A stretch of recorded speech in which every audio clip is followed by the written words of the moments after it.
That was Emmanuel Chaz reporting earlier from Berlin. In other world news, a tanker has set sail from Iran bound for Lebanon, carrying much-needed oil for a country that's been crippled by shortages. The shipment has been arranged by the powerful Shiite faction Hezbollah, which has cautioned both the US and Israel against any attempt to try and block this delivery. Those who oppose Hezbollah in Lebanon warn that this fuel deal agreed with Tehran could well lead to fresh sanctions being imposed. Well, France 24's international affairs commentator Philip Turle is with me here in the studio. Philip, first of all, according to the World Bank, Lebanon is experiencing one of the world's worst economic crises since the 19th century. And although it desperately needs oil, the international community would apparently rather it get oil from somewhere else that's not Iran.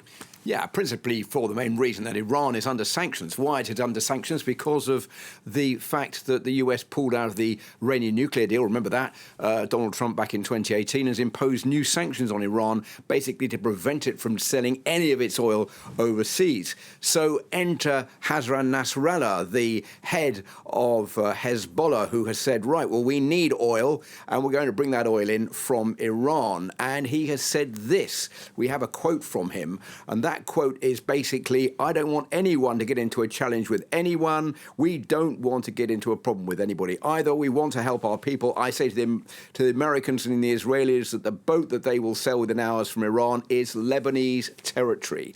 So we have this rather inflammable situation, which of course could be inflamed by oil. The inflammable situation being the key militant group, which is not running the country in Lebanon, which is deemed to be a terrorist organisation by the West, is bringing in oil from a country which is Iran, which is like the bad country through the eyes of Iran and through the eyes of many in the West, including the United States and Israel, into Lebanon.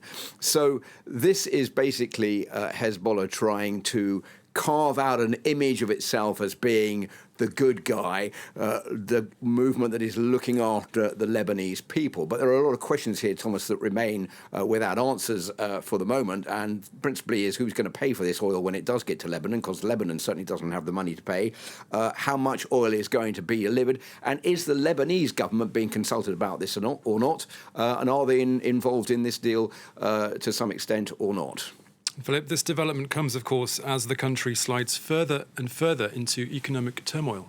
Situation is going from bad to worse. There are every day more reports of misery coming out of Lebanon. We've seen some of them on France 24 this afternoon. Hospitals, businesses, government offices are having to close because they don't have fuel to remain open. They can't, in the case of businesses or food businesses, make food to give to the people. There are vast queues outside filling stations, and even the Coral Oil Company, which is one of the key suppliers in Lebanon, has said that it's going to stop supplying filling stations for the first time since 1926, Thomas. So that's just an indication about how bad the situation is. The international community said it is willing to supply oil and willing to bail out Lebanon, but it will only do that when Lebanon comes up with a government that it deems capable of pulling the country back from the brink. And for the moment, that cabinet, that government, has not been drawn up in Lebanon. So the situation is going from bad to worse.